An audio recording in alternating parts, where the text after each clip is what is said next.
on ITV. Tuba tweyongeddeyo n'ebyemizannyo katasaka bya mizannyo nga bulijira mu kimanyi.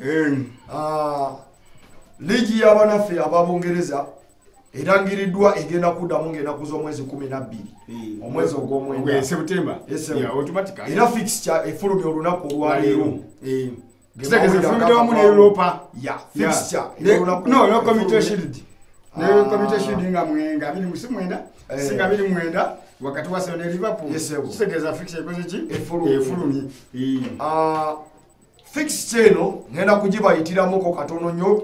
Timu chegeno otandika na timu ki anyaggulawo nani tono siga tujagera nga tubiraba ganyeti bwe tuva mu community shield wakati wa Liverpool na Arsenal anyaggulawo mu next week ejja ya next week nga tuli mu September sekondo woza mu September which bere maso ne ligitandike basawa zino bali mu pre-season nawe nagambye olunako olweggulo Liverpool yagenze mu ggwanga erya Austria jeri mu kutendekebwa okwetegekera season ejja. Fixture yamaze okufuluma. Timu ya Brighton egenda kugulawo ne timu ya Sheffield United. Chelsea egulawo ne Southampton wali ku Gondi ku Stamford Bridge. Everton egulawo ne Fulham ku Goodson Park. Baina kayimba akasinga okunyumira by the way. Aba Chelsea the blues the color. The blues the color. The soccer's one. Actually muyimba bona. So what did you say? Akayimba ka Chelsea ako. Kalonjira nyo wadi bana sumani never walk alone. Actually zaka Chelsea. Kanyumira nyo. The blues the abasajja bambala omujozo gwa bulu abo abali official bambala omujozo gwa bulu mu ggwanga erya Bungereza batandikidde waka ne timu ya Southampton, Everton ku Goodson Park ne timu ya Fulham. Leeds United egenda kugulawo ne timu ya Newcastle. Songa Manchester City sokolideko Leeds yakomyewo eyo timu ekyasiza okuba kugulawo ne ggwanga erya Newcastle ne timu ya Newcastle eyo timu ekyasiza okuba Arsenal Leeds mu ligi zonna oshegera mu mupiira gyonna era ojja kubalaba bali singa bakutasa kyoyagala okugamba nti Leeds United threat timu ya Arsenal buli we musanga kiroto kyantiisa automatically era Arsenal yasanganga Arsenal eri enkadde si Arsenal ne yabikira ateta eno Arsenal ni mongofu muko eseza abavubuka abalungi yakubaganya Arsenal venga mbwendowooza kubanga omupiira gwali mu kadde ogw'ebiseera naye abana omupiira bagutadde ku levonala emazeso nimekanga gyeri ebyafaayo bigamba okuva Arsenal yatwala ekikopo kya Premier League bidiseyo neddayo kati yakadda myaka 3 Asa yakoma myaka tokenga jawo yakoma okukiwangula mu 2024 kati balabala mu unbeaten run ekikopo Arsenal kyasemera okutwala ekisiro yaddayo kati bala ya 16 egigunde wali automatically yakadda nenge Arsenal tekoze eki Benadi olina wuyi yakadda so na Mali City egenda kubegulawo ne timu eno ya Crystal Palace wali ku Etihad Stadium, the City of Manchester Stadium. Tottenham Hotspur egulawo ne Aston Villa wali ku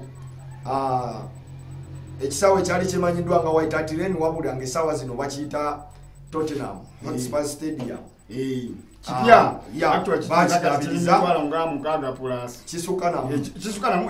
West Brom egenda kugulawo ne Burnley.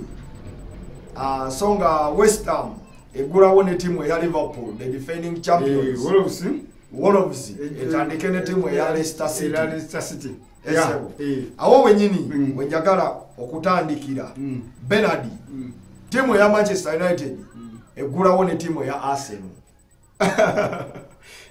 Manchester United mwenna mumpulirize omupiira omunene oguggulawo ani ali ewaka timu ya Manchester United eri ku Old Trafford eri mu maka gaayo wali ku Old Trafford ekyaza timu ya Arsenal the Gunners. Abo wenyini wenjagala okutandikira Benadi ngolowooza fixture nefe balinzaani kuba mu banene timu ya Liverpool egulawo ne timu ya West Ham. Timu ya Tottenham egulawo ne timu ya Aston Villa. Man City agulawo ne timu ya Crystal Palace. Wabula nga Chelsea the Blues egulawo ne timu ya Southampton. Leicester egulawo na Wolves. Manchester United egulawo tujamenya mwogo tuja kwongera ogaza ku mpira gyo kuba mingi Tutamenya mpira gwa Manchester United, n'ompira gwati, n'ompira gwa Arsenal nga Arsenal automatically. Ekyalira timu ya Manchester United. Balanga 12. Nga 12. Ligi weggulawo. Kakati bala wakati Arsenal esamba ddi. Timu ya Arsenal eggulawo ne timu ya Manchester United. Gwe mpira gwe balina okukola gwe balina okusamba. Esebo. Kakati.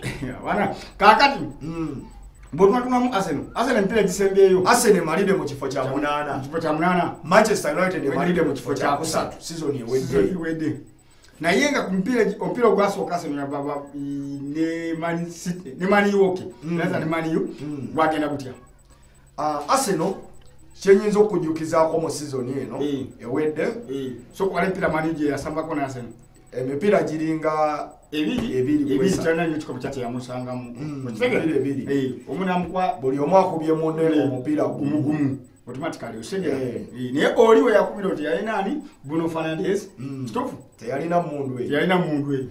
Kakati ono akugambye abadde tanaleta eki William. Abadde tanaleta William Boyes da Silva omusajja omubolazi okuva mu timu ya Chelsea. Naye kakati eje mpira kyemanyi ku ebyo oba kambalasinge mukati mpite mu short time sobola okukola ki ogwo mpira anasinga munne emikisa. Anasinga emikisa.